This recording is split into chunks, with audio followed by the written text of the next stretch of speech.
వారే క్షేత్రస్థాయిలో కలవని పొత్తులు కూటమి పార్టీల అసమ్మతి సెగలు సానుకూలంగా మలుచుకునే పనులు వైసీపీ గోదావరి జిల్లాలో కుంపట్లట ఎవరికి వారే యవనా తీరుగుందట మొత్తానికైతే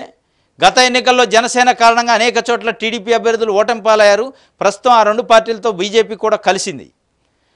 ఇక తమకు తిరుగులేదనుకుంటున్న తరుణంలో కూటమి పార్టీల అసమ్మతి సెగలు బెంబేలెత్తి ఇస్తున్నాయి క్షేత్రస్థాయిలో ఎవరికి వారే యమనా తీరు అన్నట్లు వ్యవహరిస్తున్నారు ఆయా పార్టీల అధినాయకులు ముందు గోడు వెళ్లబోసుకుంటున్నారు ఇలాగైతే ఓటు బదిలీ కష్టమని విశ్లేషకులు అంచనా వేస్తున్నారు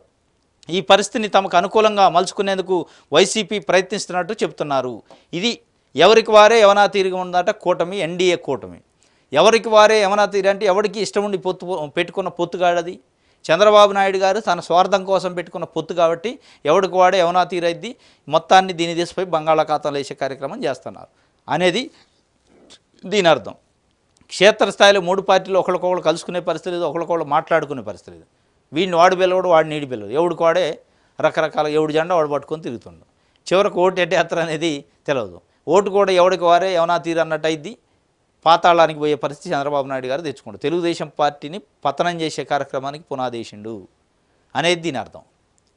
ఎవరికి వారే యవనా తీరట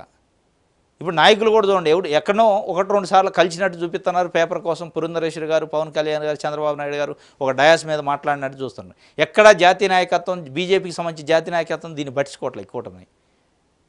ఇంకా 30 రోజులు టైం ఉంది 30 రోజులు కూడా లేనట్టుంది ఇంకా ఎలక్షన్కి ఇంకా 25 రోజులు మ్యాక్సిమం ఉంది చంద్రబాబు నాయుడు గారు గొంతు చించుకుంటున్న తప్ప ఆయన ప్రజలు నమ్మట్లే ఈ కూటమిని అసలే నమ్మట్లే కింద క్యాడర్ కూడా అదే పరిస్థితి ఎవడికోడే యవనా తీరుగుండట మొత్తానికైతే తూర్పుగోదావరి అండ్ పశ్చిమ గోదావరి జిల్లాలకు సంబంధించి ప్రధానంగా వాళ్ళు విశ్లేషణ రాశారు తూర్పుగోదావరికి సంబంధించి అదేవిధంగా పశ్చిమ గోదావరి తూర్పుగోదావరిలో 19 స్థానాలు పశ్చిమ గోదావరిలో 15 స్థానాలు ఉంటే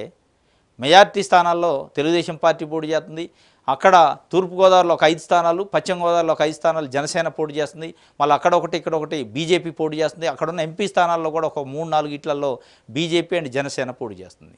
అక్కడ Telugu Desam party vote bank transfer అయిద్దా లేదా అనే డౌటు అసలు వాళ్ళ ప్రచారానికి తెలుగుదేశం పార్టీ అభ్యర్థి నిలబెట్టే దగ్గర జనసేన కానీ బీజేపీ కార్యకర్తలు కానీ నాయకులు అటెండ్ కావట్లేదు వాళ్ళని పిలవట్లేదట అదేవిధంగా జనసేన బీజేపీ దగ్గర తెలుగుదేశం పార్టీ నాయకులు వెళ్ళట్లేదు మొత్తానికి ఎవరికి వారే యవనా తీరు అన్నట్టుంది ఈ కూటమి తెలుగుదేశం పార్టీకి సమాధి కట్టే కార్యక్రమానికి పునాది వేసినట్టు కనపడుతుంది ఈ కూటమితోనే తెలుగుదేశం పార్టీ అనే దానికి సమాధి కట్టినట్టే అనేది ఈరోజు